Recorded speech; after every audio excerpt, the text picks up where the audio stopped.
Hello and welcome to UPSC Hindi. This is a detailed video or we can say that this is a strategy video कि हमें history के questions को कैसे cover करना है for UP PCS prelims and RO के लिए। क्या इंपॉर्टेंट है हमारे लिए वो भी समझना ज़रूरी है, और सबसे ज़्यादा ज़रूरी ये है कि एग्ज़ाम का पैटर्न क्या हो चुका है। कुछ चीज़ें हमें क्लियर करना बहुत ज़रूरी है कि अगर हम अपने एग्ज़ाम के पैटर्न को फॉलो नहीं कर पा रहे हैं तो एग्ज़ाम में आने वाला हर एक क्वेश्चंस कहीं ना कहीं हमारे लिए कैसा साबित होने वाला है, टफ। ये एग्ज़ाम उस तरीके से नहीं रह गया कि आपको एक फैक्ट होगा और उसके बेस पे बताना होगा कि चार में से कौन सा ऑप्शन सही है। क्वेश्चंस का नेचर अब इस प्रकार से हो चुका है कि वो स्टेटमेंट की तरीके से क्वेश्चंस पूछ रहा है। मैंने आपके लिए इस बार पिछला जो मैंने एक साइंस का पेपर डिस्कस किया, मतलब 2024 में जो प्रीलिम्स हुआ आरओ का, उसके लिए मैंने एक प्रॉपर स्लाइड डेवलप करी और आपको साइंस के सारे क्वेश्चंस दिखाए, सारे टॉपिक्स देखे। फिर हम लोगों ने हिस्ट्री का एक डिस्कस किया, ज्योग्राफी का, उसमें भी हम लोगों ने क्वेश्चंस देखे और पैटर्न को समझने का प्रयास किया। पैटर्न को समझते हुए हमने देखा कि एग्जाम का नेचर चेंज हो रहा है। क्लियर, 2 पॉइंट हमारे समझ में आए। आज हम लोग हिस्ट्री पे देखेंगे और सेम उसी अप्रोच पे चलेंगे, लेकिन आज एक चीज रहेगी कि हम आपको सारे टॉपिक्स नहीं इसलिए नहीं बताएंगे क्योंकि हिस्ट्री के टॉपिक्स सेग्रीगेट होते हैं बहुत सिंपल फॉर्म में। या तो आप एंशिएंट की तैयारी करोगे, या तो आप मिडीवियल की तैयारी करोगे, और या फिर मॉडर्न की। क्लियर, हमें फोकस किस पे रखना होगा? मॉडर्न इंडिया पे। क्या हम आर्ट एंड कल्चर की तैयारी नहीं कर सकते? बिल्कुल, आर्ट एंड कल्चर से भी क्वेश्चंस पूछे गए हैं, हम ये भी देखेंगे। तो क्या इंडियन आर्ट एंड कल्चर पे पूछा गया है? बिल्कुल। क्या यूपी पे पूछा गया है? बिल्कुल। इस पे भी ध्यान रखना होगा। तो आज हम कहीं ना कहीं ये देखेंगे, यही पेपर हमारे सामने है और इस पेपर में हम हिस्ट्री के क्वेश्चंस पे फोकस करेंगे कि कौन से वो हिस्ट्री के क्वेश्चंस है जिन पे हमें नजर रखना जरूरी है। और इन हिस्ट्री के क्वेश्चंस क्या आंसर करने का प्रयास करेंगे? नहीं, वो इसलिए कि अभी मान लीजिए आपको पता नहीं, जो भी क्वेश्चंस आया, मान लो एक टॉपिक से आया, मान लो टॉपिक ए है, वो टॉपिक आपने पढ़ा हुआ है या वो टॉपिक आपने नहीं पढ़ा। 2 केस हो सकते हैं। प्रॉब्लम क्या होगी यहाँ पे? चैलेंज आपके सामने ये आएगा कि जो टॉपिक आपने पढ़ा है शायद उसका आंसर आप कर पाओ, जो टॉपिक आपने नहीं पढ़ा शायद उसका आंसर ना कर पाओ। या फिर अगर हम इस चीज पे चले जाए कि आप आंसर कर पा रहे हो या नहीं, तो कहीं ना कहीं अगर आप आंसर अभी नहीं कर पा रहे हो तब आपका कहीं ना कहीं एक आत्मविश्वास डाउन होगा। आत्मविश्वास डाउन होने से मेरा कहने का मतलब ये है कि तब आपको ये लगेगा कि कहीं ना कहीं हम ये कर नहीं पा रहे हैं, ये सवाल हमसे नहीं हो रहा है, क्या हम सही पाथ में हमारी तैयारी है या नहीं।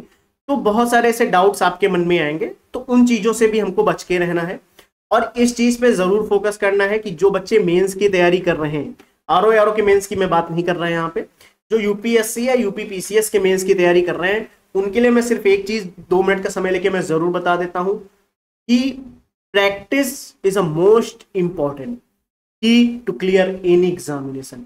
मैं रिवीजन और प्रैक्टिस को सबसे ज्यादा महत्वपूर्ण इसलिए मानता हूं कि आपने 10 पेज पढ़े और आप उन 10 पेज को लोगों के सामने डिलीवर नहीं कर पा रहे हो तो आपका वो 10 पेज पढ़ना व्यर्थ है।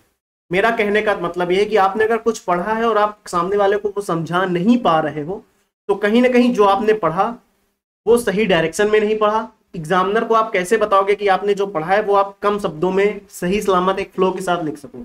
इसलिए इसके लिए एक प्रोसेस होता है। आप चाहो तो आंसर राइटिंग बैच ज्वाइन कर लो सृजन का। ध्रुव बैच अगर आप ज्वाइन करते हो तो उसका तो लेवल ही डिफरेंट है एकदम। वहां तो जिस लेवल पे आपकी माइंड मैथ डेवलप कराए जाते हैं, थिंकिंग प्रोसेस पे जिस तरीके से काम किया जाता है कि मेंस में आने वाला हर एक क्वेश्चन आप बहुत इजीली टैकल करने की स्थिति में आ जाओगे। आपने वो टॉपिक पढ़ा हो चाहे ना पढ़ा हो, उसके बाद भी आप उस क्वेश्चंस को करने की स्थिति में रहोगे।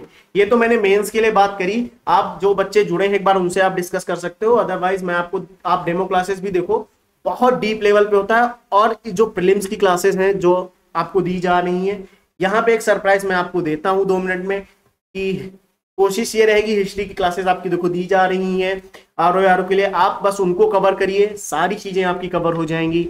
और अगर प्रयास सही रहा तो हिस्ट्री का एक प्रॉपर डिटेल्ड मैराथन क्लास लेके आई जाएगी जिसमें एंशिएंट की अलग, मिडीवियल की अलग, मॉडर्न की अलग होगी और उसके बेस पे सारी चीजें आपको totally freely available on the YouTube करा दी जाएगी। सारी चीजें आपकी कवर होंगी, सो डोंट वरी। लेकिन अगर मेंस की तैयारी करेंगे तो आपको कहीं ना कहीं एक गाइडेंस की रिक्वायरमेंट होगी, कहीं ना कहीं आपको अपनी कॉपी चेक करानी पड़ेगी। तो सृजन बैच में डेली आपको हर महीने 30 से 40 टॉपिक्स कवर कराए जाते हैं, आप वहां पे भी देख सकते हो। और अगर मैं प्रीलिम्स के आरओ के एग्जाम की बात करूं तो जैसे मैंने हिस्ट्री ज्योग्राफी के क्वेश्चन डिस्कस किए, साइंस के क्वेश्चन डिस्कस किए, क्या हमने उनके आंसर पे डिस्कशन किया? नहीं। क्या हमने उनके टॉपिक्स को पढ़ाने पे फोकस किया? नहीं। हमने अभी उस छोटे से वीडियो में सिर्फ इतना डिस्कस करने का प्रयास किया कि क्वेश्चंस का नेचर क्या है, पैटर्न क्या है, किस तरीके से हमें पढ़ना चाहिए, और लास्ट में हमने देखे कि कौन कौन से टॉपिक्स हमारे लिए इंपॉर्टेंट है। हिस्ट्री के टॉपिक्स आज मैं आपको नहीं बताऊंगा क्योंकि ऑब्वियस सी बात है कि ancient, medieval and modern and alt and culture हमारे लिए इंपॉर्टेंट है। क्लियर? आज हम सिर्फ पैटर्न देखने का प्रयास करेंगे और समझने का प्रयास करेंगे कि किस तरीके से क्वेश्चंस पूछे जा रहे हैं और आपको 27 जुलाई पे होने वाले एग्जाम के लिए किस तरीके से तैयार रहना है। सबसे पहला क्वेश्चंस देखते हैं जो कि हिस्ट्री का ही है, और अगर आप ध्यान से देखो कह रहा है रुद्र, मैं इसको थोड़ा सा जूम कर देता हूं, शायद अभी क्लियर है क्वेश्चन, राइट? अब क्वेश्चन क्लियर है आप लोगों को? ठीक है, ध्यान से देखने क्या कह रहा है कि रुद्रमा के संदर्भ में निम्नलिखित कथनों पर विचार कीजिए एवं उसके बारे में सही कथन चुनिए। समझना जरूरी है हमारे लिए, बात किसकी की जा रही है? रुद्रमा के बारे में। ठीक है, मैं कह रहा हूं आप बिल्कुल इस चीज पे निश्चिंत रहिएगा कि क्या हमें इसी समय चीजें याद करनी, नहीं, बिल्कुल कोई आपको परेशान नहीं करने वाला। जैसे यहां पे कहा गया रुद्रमा वारंगल के काकतीय वंश की चौथी स्वतंत्र शासक थी। मैं आपसे बिल्कुल नहीं कहना चाहता कि आपको ये टॉपिक पता है या नहीं, एक सेकेंड, बहुत ध्यान से समझेंगे, ये सारे टॉपिक्स आपको कवर कराए जाएंगे, सो डोंट वरी, हर एक पॉइंट कवर होगा, हर एक पॉइंट। ये अगर मैं कह रहा हूं तो प्लीज इसका विश्वास करिएगा, सारे टॉपिक्स आपके कवर हो रहे हैं। हिस्ट्री की तो क्लासेस अवनीश सर ले रहे हैं आप लोगों की, वहां पे भी कवर होंगी सारी चीजें। यहां पे आपको समझना क्या है, पैटर्न। मैं कह रहा हूं यहां पे एक बार अपना इस क्वेश्चन का पैटर्न समझो। रुद्रमा वारंगल के काकतीय वंश की चौथी स्वतंत्र शासक थी, है क्या ये स्टेटमेंट? क्लियर हुआ मेरा point? This is a statement, right?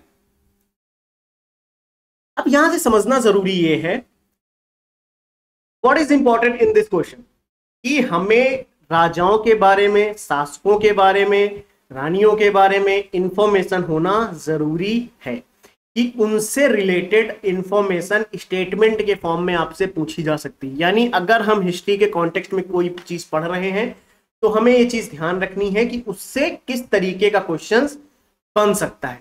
Hello, मैं फिर रिपीट कर रहा हूं, हेलो हेलो हेलो, मैं कह रहा हूं आपको ये ध्यान रखना है कि अगर आप कोई टॉपिक पढ़ रहे हो तो अपने माइंड में एक चीज लेके चलनी है, इससे इजी हो जाएगा आपके लिए। हेलो, चीज ये इजी नहीं होगी कि आपको चीजें याद हो जाएंगी, आपको तुरंत के तुरंत रट जाएगा, नहीं, वो तो रिवीजन से होगा, राइट?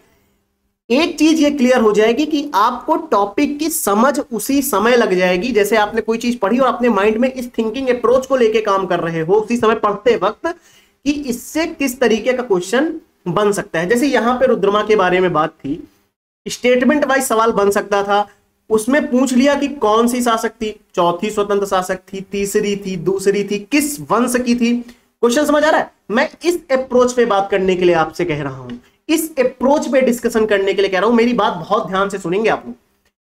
वो बात अलग है कि आप चाहो तो अभी इस वीडियो को स्किप करके जा सकते हो, 2x पे देख सकते हो, 5x पे देख लो, वरना स्किप भी कर दो, वो दैट इज योर चॉइस। लेकिन मैं जो कहना चाह रहा हूं, अगर क्वेश्चंस का नेचर इस तरीके का है तो आपको तैयारी थोड़ा सा डिफरेंट तरीके से करनी पड़ेगी, सिर्फ रटने से काम नहीं चलेगा। क्लियर? तो इस चीज को हमें ध्यान रखना है, कौन किस वंश का है। क्लियर? स्टेटमेंट पे इस तरीके से सवाल बन रहे हैं। एक उसी में अगला स्टेटमेंट क्या दिया कि उसने दक्षिण तमिलनाडु के पांड्य, उड़ीसा के पूर्वी गंग शासकों, देवगिरी के सेवना शासकों को पराजित किया। यानी आपने एक चीज देख ली कि हमें इस पार्ट में ये तो समझ आ गया कि अगर हम हिस्ट्री की तैयारी कर रहे हैं, हेलो, अगर हम हिस्ट्री की कोई चीज पढ़ रहे हैं तो हमें शासकों के बारे में इंफॉर्मेशन होना जरूरी है। क्या हमें युद्धों के बारे में पढ़ना चाहिए? बिल्कुल, हमें युद्धों के बारे में जानकारी होना चाहिए। कौन जीत रहा है, कौन हार रहा है, वंश कौन सा है, तो इस चीज के बारे में इंफॉर्मेशन होनी चाहिए और रिवीजन के फॉर्म में चीजें क्लियर होंगी। तो आई थिंक हिस्ट्री का ये क्वेश्चन आपको समझ में आया होगा, जो चीज मैंने आपको समझाने का प्रयास किया। मैं कह रहा हूं इन ऑप्शंस पे अभी मत जाइए, मैं आपको ये समझाने का प्रयास करूं, इन ऑप्शंस पे अभी मत जाइए। क्यों? क्योंकि क्वेश्चंस के ऑप्शंस का नेचर डिफरेंट टाइप पे डिफरेंट तरीके से बदलता रहता है। अभी अगर वो यहाँ पे इस तरीके से क्वेश्चंस पूछ ले, मैं एक मिनट मार्कस चेंज कर लूँ, यही सही है। अगर वो इस तरीके से पूछ ले कि केवल, जैसे लिख लिया है केवल एक, इसमें से पूछ रहा है एक सही है या दो सही है, या एक और दो में दोनों गलत हैं, या एक और दो दोनों सही, या ऊपर ऐसे पूछ ले कि इन दोनों में से कितने सही, हाउ मच वाला वर्ड वो यूज करके पूछ ले, तब क्वेश्चंस कहीं ना कहीं आपके लिए टैकल करना मुश्किल होगा, क्योंकि तब आपको सही से इंफॉर्मेशन होना बहुत जरूरी है। नाउ एक क्वेश्चन आपके सामने ये लिखा हुआ है, मुझे ये डिस्कस करना जरूरी है कि इसको हम कई कॉन्टेक्स्ट में समझ सकते हैं। उत्तर प्रदेश के चरकुला नृत्य के संदर्भ में निम्नलिखित कथनों पर विचार कीजिए। पहले तो ये तो समझ आ गया, क्वेश्चन स्टेटमेंट वाला है, कोई डाउट यहां तक? अब चीज समझ आई, क्वेश्चन कैसा है, स्टेटमेंट वाला है। किस पर? डांस पे। कहां के डांस पे? यूपी के डांस पे, यानी यूपी स्पेशल पे है। यानी हम इस क्वेश्चन को क्या आर्ट एंड कल्चर से जोड़ सकते हैं? बिल्कुल जोड़ सकते हैं। मैं इसलिए कह रहा हूं, देखो मैं एक अप्रोच आपको फॉलो कराने का प्रयास कर रहा हूं। मानता है ये यूपी स्पेशल का सवाल है, डांस पे नृत्य पे सवाल है, लेकिन this is a part of our culture. तो इसको कल्चर के कॉन्टेक्स्ट में अगर हम पढ़ते हैं तो हमारे लिए इजी हो जाता है कि हाँ, कल्चर में चरकुला नृत्य यूपी से स्पेसिफिक है। अब वो अलग बात है कि हमें उसके स्टेटमेंट वाइज पे जाना जरूरी था, तो उसको स्टेटमेंट वाइज पूछा। उसने आपसे डायरेक्ट ये नहीं पूछा कि चरकुला नृत्य कहाँ पे फेमस है, ध्यान से सुनना। उसने आपसे ये नहीं पूछा कि चरकुला नृत्य कहाँ पे फेमस है, उसने पूछा कि कहाँ का है, ये सब नहीं पूछा। उसने चरकुला नृत्य की इंफॉर्मेशन आपसे जाननी चाहिए। अब एक चीज मैं आपको दिखाता हूं, इस क्वेश्चन को अगर थोड़ा सा ये टफ ही बनाता तो वो क्या करता, अगर एक साइड वो नृत्य देता, एक साइड वो राज्य देता, ठीक है, और यहां पे वो नृत्य लिखता, एक साइड राज्य, और कहता मिलान करो। या तो वो मिलान करने के लिए बोल देता, ध्यान से सुनेंगे, या तो वो मिलान करने के लिए बोल देता कि मिलान सही मिलान सुमेलित करो, या वो ये बोलता कि उपर्युक्त में से कितने सही सुमेलित हैं या कितने गलत हैं, इस तरीके से पूछ सकता है। तो इंफॉर्मेशन तो समझ में आ रही है हमें किस तरीके से चीजों को पढ़ना है। यानी अगर हम कोई नृत्य देख रहे हैं तो हमें थोड़ी बहुत उसके अंदर की इंफॉर्मेशन होना जरूरी है। क्लियर हुआ है पॉइंट? ओके, अब मैं एक क्वेश्चन और आपको दिखाता हूं, कॉमन सेंस से एक क्वेश्चन इसको और देखते हैं, ध्यान से देखेंगे। हिस्ट्री के ही क्वेश्चंस को देखेंगे कि कौन सा हिस्ट्री का क्वेश्चन नेक्स्ट वाला है।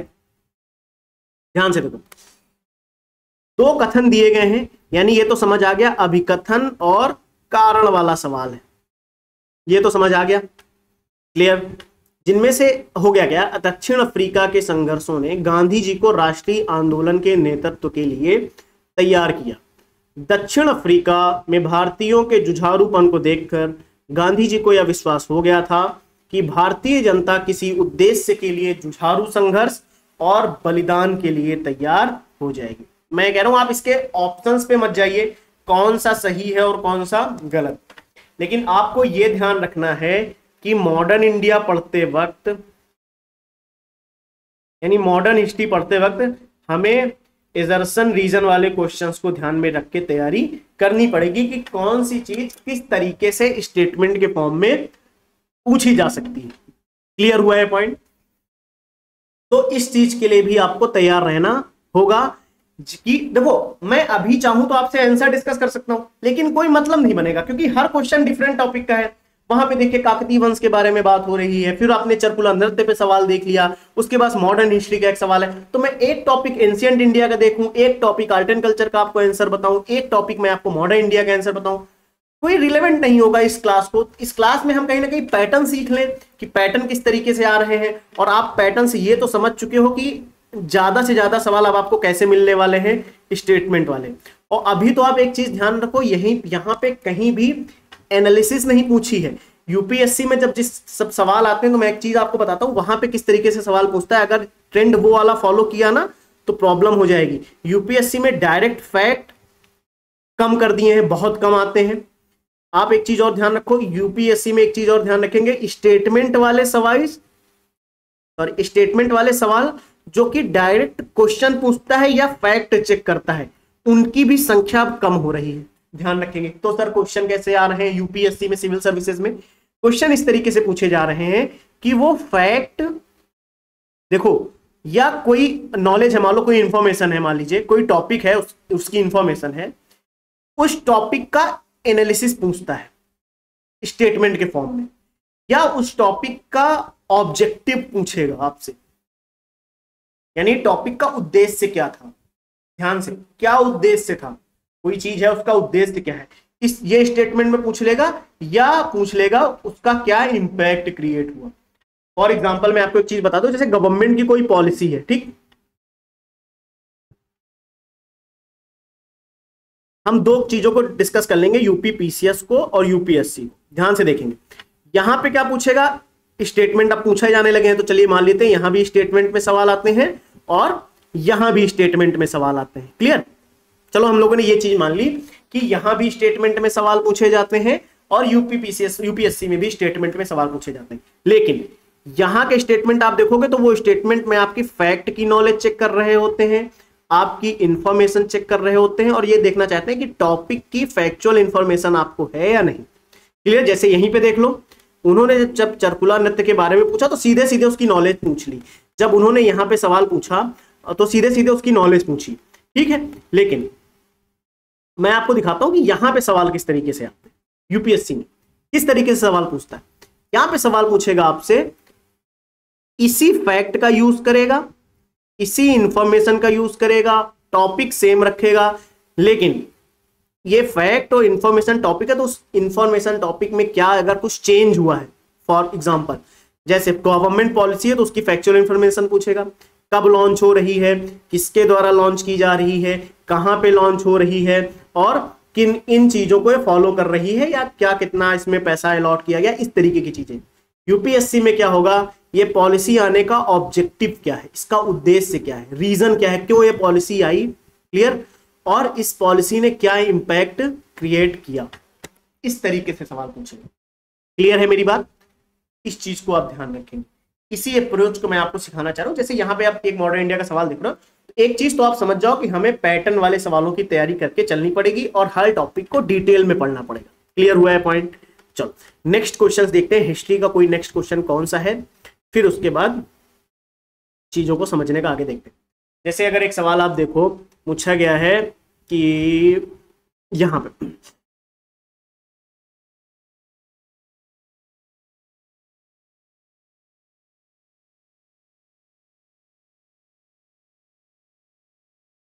मैच द फॉलोइंग पे सवाल आ गया, मैच द फॉलोइंग पे सवाल आ रहा है, इंग्लिश में इधर क्वेश्चन लिखा हुआ है, आप देखो ध्यान से, है ना। अब ध्यान से देखो क्या कह रहा है कि कौन सा सही सुमेलित नहीं है, कौन सा जोड़ा सही सुमेलित नहीं, हमें ये वर्ड पे भी ध्यान फोकस रखना पड़ेगा। यानी एक चीज तो समझ आ गई कि उसने आपसे क्या सिर्फ एडम स्मिथ के बारे में पूछा, क्या उसने सिर्फ आपसे कार्ल मार्क्स के बारे में पूछा, क्या उसने सिर्फ गुन्नार मिर्दल के बारे में पूछा, या सिर्फ जेएम कीन्स के बारे में पूछा, नहीं। उसने एक ही क्वेश्चन में चारों की इंफॉर्मेशन मैच द फॉलोइंग के फॉर्म में पूछ लिया, यानी उसने आपसे आपकी डिटेल नॉलेज टेस्ट की। क्लियर, उसने आपसे आपकी डिटेल नॉलेज टेस्ट करी, क्या आपको इन चारों के बारे में इंफॉर्मेशन है।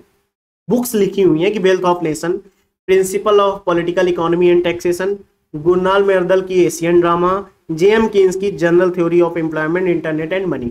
इसने सिंपल सा, अब क्या आपको ये चीज समझ आ गई कि हमें कहीं ना कहीं बुक्स एंड उनके ऑथर को ध्यान में रख के तैयारी करनी पड़ेगी,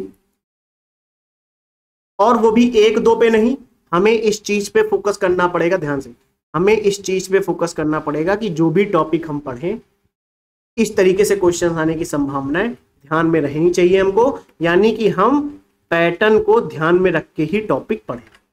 क्लियर हुआ यहाँ पे point, I think this point is clear. अब आगे देखो, एक जैसे एक सवाल आप देखो यहाँ पे लिखा गया है, बिपिन चंद्र पाल के संदर्भ में कौन सा कथन सही है। पहले तो अब आपके सामने आ जाना चाहिए क्वेश्चन कैसा है, स्टेटमेंट। क्वेश्चन कैसा है, स्टेटमेंट वाला सवाल है। क्लियर, पूरी टॉपिक की उसने आपसे इंफॉर्मेशन नॉलेज चेक करने की बात करी है। कह रहा है बिपिन चंद्र पाल के संदर्भ में कौन सा कथन सही है। वो ब्रह्म समाजी नेता तथा समाज सुधारक थे, न्यू इंडिया नाम की साप्ताहिक पत्रिका प्रकाशित किया। इंफॉर्मेशन चेक कर रहा है बिपिन चंद्र पाल के बारे में, यानी हमें कहीं ना कहीं मॉडर्न इंडिया पे इंडिविजुअल पर्सनालिटीज पे ध्यान देना पड़ेगा और ये समझना पड़ेगा कि उन्होंने उनके क्या अचीवमेंट रहे हैं, ध्यान से, उनके क्या अचीवमेंट्स रहे हैं ये ध्यान रखना है। उन्होंने कोई ऐसा सोशल रिफॉर्म किया है तो वो हमारे लिए इंपॉर्टेंट है, और वो भी इस फॉर्म में, स्टेटमेंट के फॉर्म में आपसे क्वेश्चंस पूछे जा सकते हैं। क्या यहां तक ये टॉपिक क्वेश्चन क्लियर हुआ आपको? यानी हम ये चीज तो समझ चुके हैं कि सर स्टेटमेंट वाले क्वेश्चंस तो आने ही आने हैं, इंफॉर्मेशन की नॉलेज हमें डीप में होनी चाहिए, टॉपिक की इंफॉर्मेशन होनी चाहिए स्टेटमेंट के फॉर्म। क्लियर हुआ? आगे देखते हैं।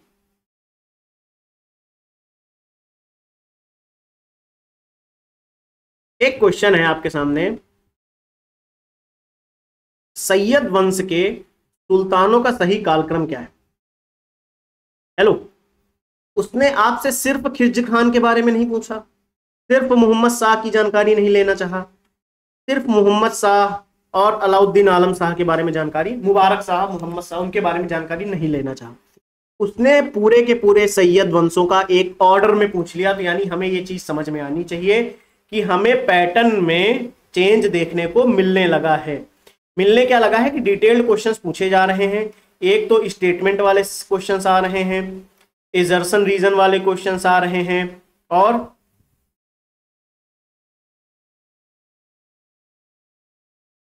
मैच द फॉलोइंग वाले क्वेश्चंस आ रहे हैं। और अगर आप ध्यान से देखो तो क्वेश्चंस कहीं ना कहीं ऑर्डर में लगाने के लिए आ रहे हैं।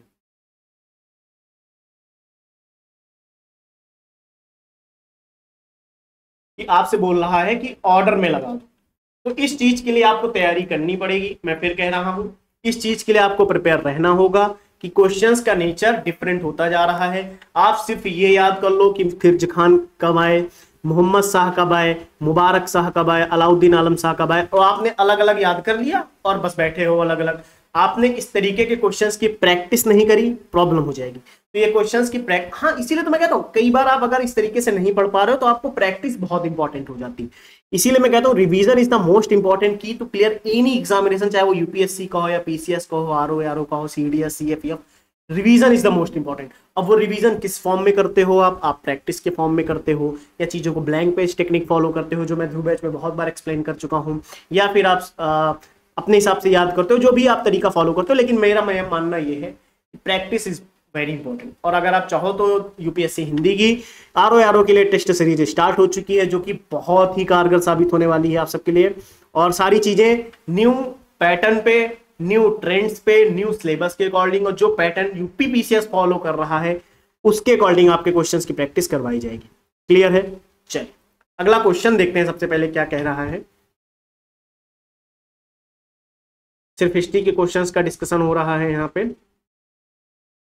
क्वेश्चन क्या है हिस्ट्री का, मीराते सिकंदरी पुस्तक के संदर्भ में कौन सा कथन सत्य है? मैं फिर कह रहा हूं, यहां पे देखो ध्यान से, बुक पे सवाल आया, क्लियर, और बुक पे स्टेटमेंट वाइज वाला भी सवाल आ सकता है आपसे। बुक पे अभी एक सवाल आपने देखा था जो कि मैच द फॉलोइंग पे था कि कौन से सही है, ठीक। और यहां पे बुक पे सवाल पूछ लिया गया और उसके संदर्भ में उससे रिलेटेड जानकारी की बात कर।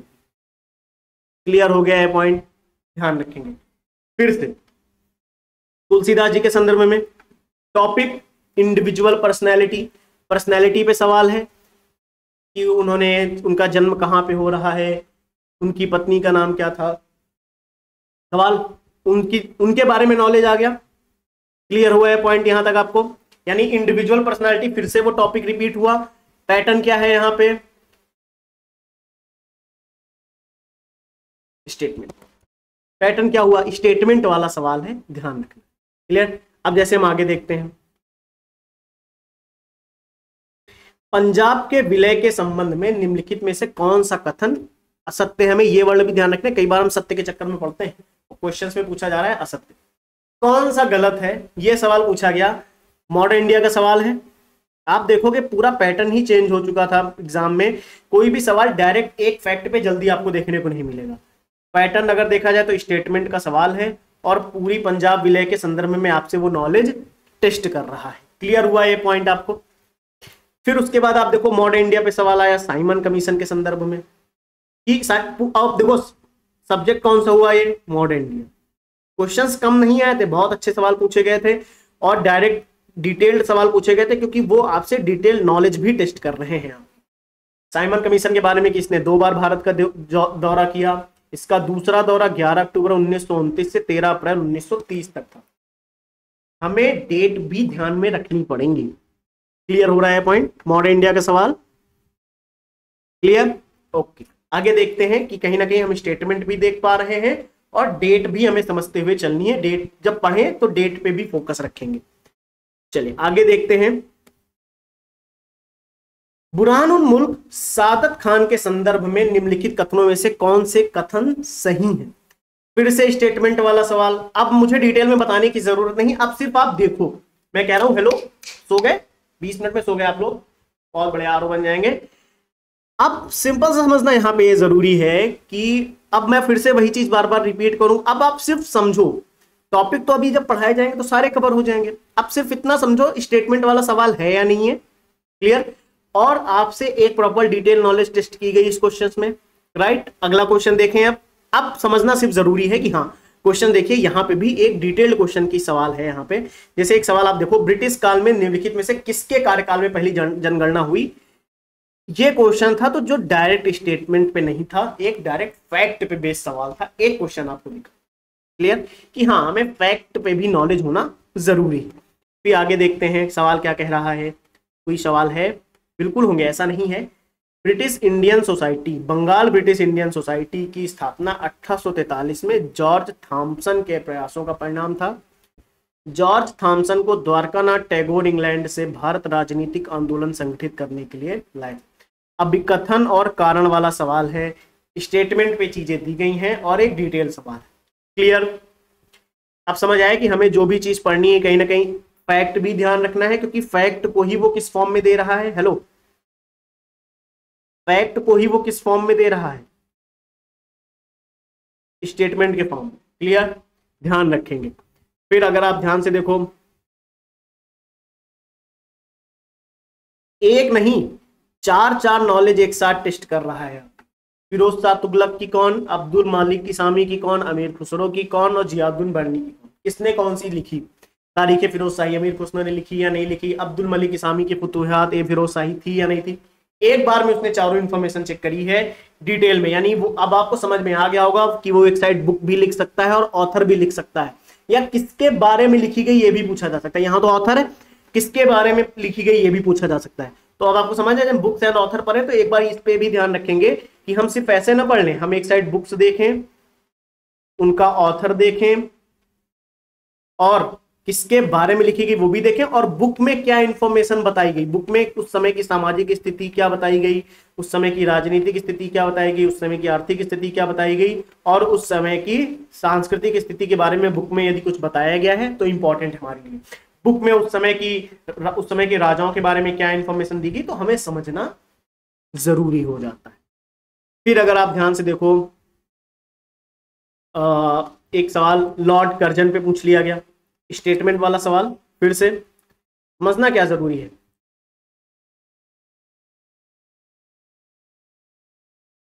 स्टेटमेंट पे सवाल आया।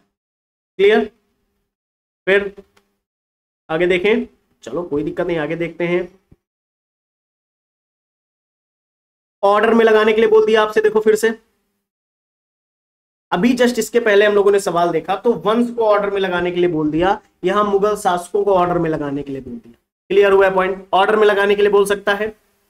पैटर्न देखो, पैटर्न पैटर्न पैटर्न फॉलो करना है। हेलो, पैटर्न, ठीक है। फिर एक साइड वो नृत्य और एक साइड राज्य। अभी मैंने जस्ट डिस्कस किया था थोड़ी देर पहले कि वो एक साइड डांस पूछ सकता है और एक साइड राज्य लिख सकता है, और आपसे पूछ सकता है कौन किस राज्य का है। सवाल देख लिया आपने, अभी ऊपर डिस्कस किया था और सवाल दिख गया। क्लियर हुआ ये पॉइंट? ओके, आगे देखते हैं।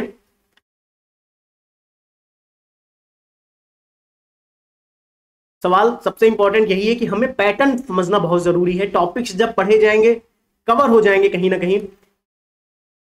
कल्चर पे सवाल है, क्योंकि कला अकादमी की बात की जा रही है, संगीत अकादमी की, नाटक की बात की जा रही है, नाट्य नाटक अकादमी की बात की जा रही है, अब अयोध्या पे शोध संस्थान की बात की जा रही है। मैं कह रहा हूं थोड़ा सा ये यूपी स्पेशल सवाल है, लेकिन इसको जैसे जब हम कोई चीज कला की पढ़ रहे हैं वहां से रिलेटेड अगर कुछ समझ में आ रहा है तो यहाँ पे सॉल्व करने की स्थिति में रहते हैं। हालांकि इसको डायरेक्ट हिस्ट्री का क्वेश्चन आप मत मानिए, लेकिन समझना जरूरी रहता है कि किस तरीके से सवाल बन रहे हैं हमें। जैसे देखो योजना पे सवाल, देखो मैं दिखा देता हूं एक बार। जैसे नंदिनी कृषक समृद्धि योजना, आप देखो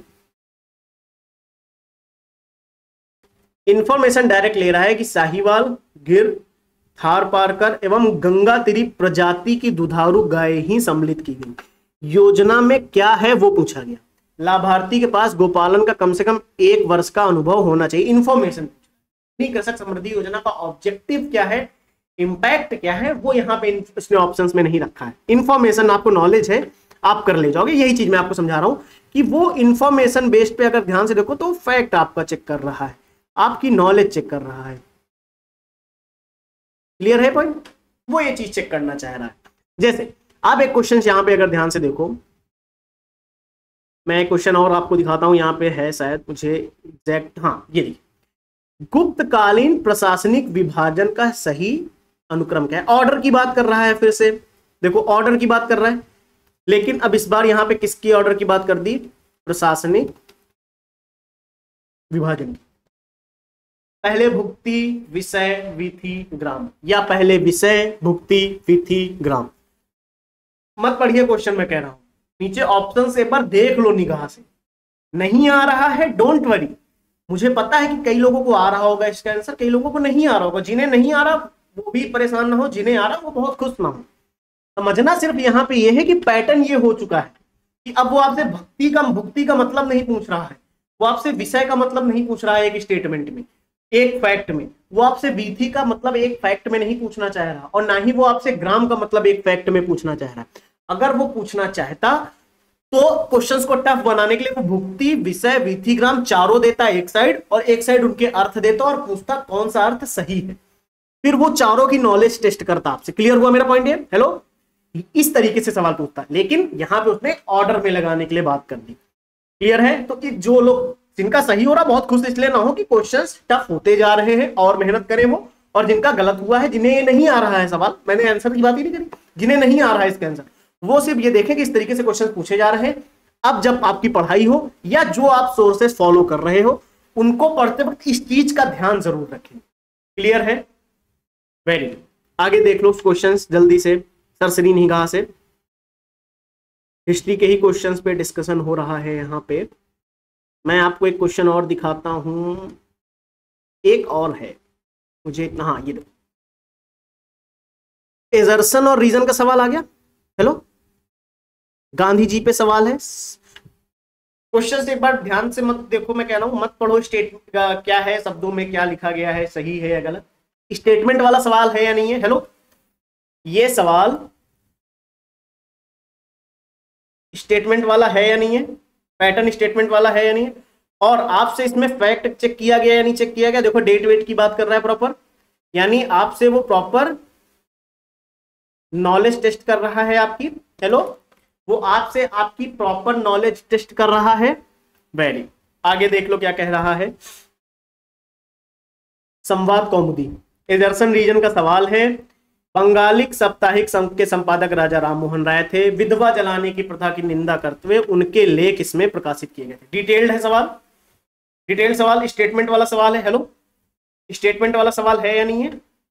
आपसे संवाद कौमुदी का फैक्ट इंफॉर्मेशन चेक कर रहा है, वो उसके अंदर क्या चीजें लिखी गई थी वो पूछ रहा है, और कहीं ना कहीं इंडिविजुअल पर्सनैलिटी के बारे में भी इसमें बात कर दी। पैटर्न चेंज हुआ, राइट। देखो ध्यान से, पिछवाही चित्रकला, आर्ट एंड कल्चर का सवाल है, स्टेटमेंट पे नहीं डायरेक्ट फैक्ट पे पूछ लिया गया। आगे देखो,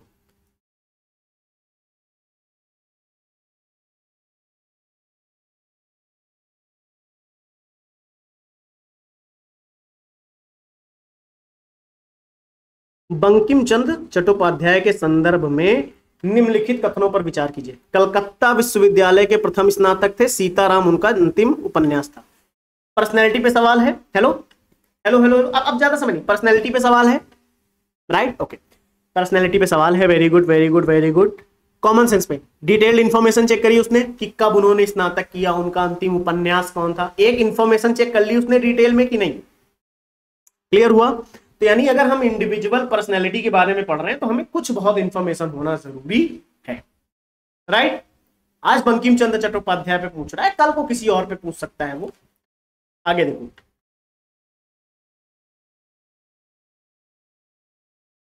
संगीत एकेडमी की बात की जा रही है, तो कहीं ना कहीं आप अगर चाहो तो कई बच्चे बोलेंगे सर ये यूपी स्पेशल में हम काउंट करते हैं, ठीक है आप यूपी स्पेशल में उसे काउंट करिए। फिर जैसे एक सवाल और होना चाहिए वैसे मेरे अकॉर्डिंग, जैसे उत्सवों के बारे में, ऐसा कल्चर पे सवाल है, इसको कल्चर से रिलेट कर सकते हो आप, कल्चर पे सवाल है कहीं ना कहीं, क्योंकि प्रत्येक राज्य का पूछ लिया, पर्व है तो कहीं ना कहीं हम कल्चर से रिलेट करके पूछते हैं त्योहार व्यवहार को, तो कल्चर पे सवाल है, आप इसको भी, और कहीं ना कहीं मिलान करने वाला सवाल आप देख रहे हो। हाँ शायद यही सवाल था कि पहला कृषि विश्वविद्यालय, नहीं खैर ये कहेंगे फिर कि सर ये तो दूसरे टॉपिक से रिलेटेड सवाल है। समझने के लिए हम सवालों को कई कॉन्सेप्ट्स में देखते हैं कि कई टॉपिक्स एक साथ मान लेते हैं, हालांकि शायद हिस्ट्री के सारे टॉपिक्स हम लोगों ने देख लिए, हिस्ट्री के सारे क्वेश्चंस। ये एक सवाल है, CR राव का निधन, उस्ताद अली जक नहीं, MS स्वामीनाथन की बात की जा रही है। यहाँ पे भी देखो चित्रकारी की बात की गई, कल्चर का सवाल आया। हेलो ये देखो मैंने क्या अभी एक साइड उसने नृत्य लिखा था और एक साइड राज्य लिखा, अब उसने चित्रकारी लिख दी, मधुबनी, लेपाची, पट्टचित्र, वारली, और एक साइड उसने राज्य लिख दिया। कौन सी चित्रकारी किस राज्य में? आर्ट एंड कल्चर का सवाल है, कौन सा सही पूछ रहा है या सही सुमेलित करने के लिए बोल रहा है, डायरेक्ट उसने इन्फॉर्मेशन चेक कर ली डिटेल में आपसे। तो मैच द फॉलोइंग वाले सवाल भी आप देख रहे हो किस तरीके के सवाल पूछे जा रहे हैं कंटिन्यूसली। तो यहाँ तक के सारे क्वेश्चंस हम लोगों ने देखे, जो जितने भी क्वेश्चंस हम लोगों ने आज देखे हैं, मैं फिर कह रहा हूँ यहाँ से आपको सिर्फ एक चीज फॉलो करनी है कि क्वेश्चंस का नेचर डिफरेंट हो चुका है, क्वेश्चंस का नेचर डिफरेंट हो चुका है, तैयारी हमें ठीक में करनी पड़ेगी। तो चलिए, अच्छा टॉपिक्स मैं इसलिए नहीं बता रहा, आज की क्लास को यहीं पे समाप्त करेंगे। टॉपिक इसलिए नहीं बता रहे क्योंकि एंशिएंट, मेडिवियल, मॉडर्न, अब हमारे पास हिस्ट्री में तो 3 टॉपिक्स हैं ही फेमस। मॉडर्न में अधिकतर ज्यादा से ज्यादा सवाल आप देखते हो कहीं ना कहीं आते हैं, और आरओ के सिलेबस में भी लिखा गया है आधुनिक भारत का इतिहास, है ना।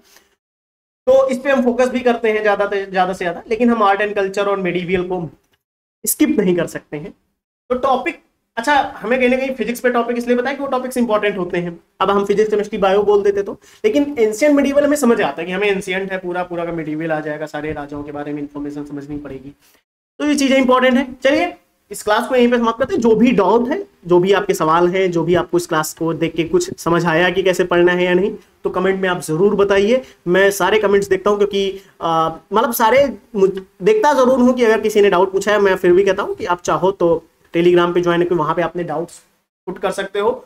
जैसे ही डाउट्स देखे जाते हैं, आपके डाउट्स का सॉल्यूशन जरूर प्रोवाइड किया जाता है। चलिए तब तक के लिए thank you, take care, bye bye.